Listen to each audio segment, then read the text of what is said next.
আমি ৭১-এর মুক্তিযুদ্ধের রক্তের সমর্থক। আমি সংবিধান একটি রাত কথা নয়, ছুঁড়ে ফেলে দিলাম। বাকশালদের প্রেতাত্মাকে বগল দাবা করে নিয়ে আবার কি সংস্কার করবেন? শহীদের রক্তের দিয়ে লেখা যে সংবিধান, সেই সংবিধানকে যখন কবর দেওয়ার কথা বলা হয় তখন কিন্তু আমাদের কষ্ট লাগে। আমরা তোমাদের সিনিয়র হিসেবে, তোমাদের হিসেবে আমরা কষ্ট পাই যে এটা কি করছে, কোথায় এভাবে কি হলো। ওই সংবিধানে যদি খারাপ কিছু থাকে নিশ্চয়ই সেটা বাতিল যোগ্য। যদি নতুন করে সংবিধান লিখতে হয় তাও তো লিখতে হবে আগের অমুক সালের সংবিধান বাতিল করে এই সংবিধান জারি করা হলো, এটা তো লিখতে হবে। তো সুতরাং এই সংবিধানকে সংশোধন করা যাবে। আমাদের সন্তানদের কাছে, অর্থাৎ যারা এই ঘোষণা দিয়েছেন, বৈষম্য ছাত্র আমাদের ভাইদের কাছে, সন্তানদের কাছে অনুরোধ জানাবো, কথাগুলো বোঝার চেষ্টা করবেন, ভুল বুঝবেন না। সেটা হলো এই ধরনের কথা কিন্তু ফ্যাসিবাদের মুখ থেকেও আসে। কবর দিয়ে দেবো, মেরে ফেলবো, কেড়ে ফেলবো, এইসব কথা কিন্তু ভালো কথা নয়। জাতিকে আজকে জাতি তাকিয়ে আছে আপনাদের দিকে, আমরাও তাকিয়ে আছি তোমাদের দিকে। তোমাদের মুখ থেকে এই ধরনের কথা আমরা আশা করি না।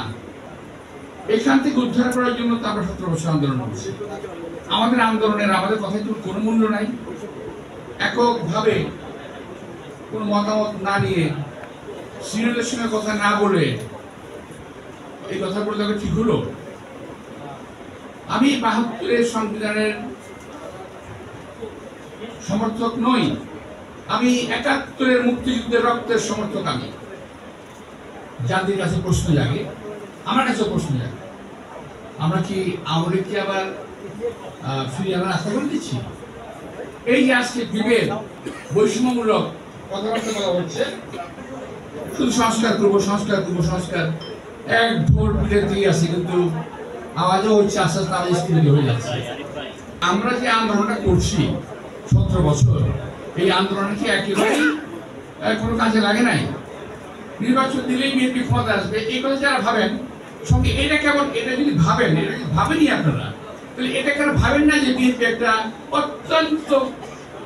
অত্যন্ত জনপ্রিয় একটা দল, যদি ক্ষমতায় যায়। আমরা শুনে সকালবেলা ঘুম থেকে শুনি সমস্ত পত্রিকা বাতিল হয়ে গেছে, শুধু 4টি পত্রিকা চলবে: ইত্তেফাক, সংবাদ, মর্নিং নিউজ, বাংলার বাণী, এবং আমরা পত্রিকা খুলে দেখতাম এই পেপারে যেটা লেখা আছে সেই পেপারে তাই লেখা আছে, মানে একই প্রিন্ট, একই রকম। সমস্ত সংবাদপত্রের স্বাধীনতা কেড়ে নিয়েছে, কথা অধিকার কেড়ে নিয়েছে মানুষ। শুধু সংস্কারের কথা বলি আমরা, পার্লামেন্টারি গণতন্ত্র কে দিয়েছিল? দেশনেত্রী বেগম খালেদা জিয়া। বহুদলীয় গণতন্ত্র কে দিয়েছিল? আমাদের শহীদ রাষ্ট্রপতি জিয়াউর রহমান। এগুলো সংস্কার না? কোনোদিন ঘোষণা দিয়েছি আমরা? কোনোদিন বলেছি? জিয়াউর রহমান কথা বলেছি আমি সংস্কারগুলো করবো?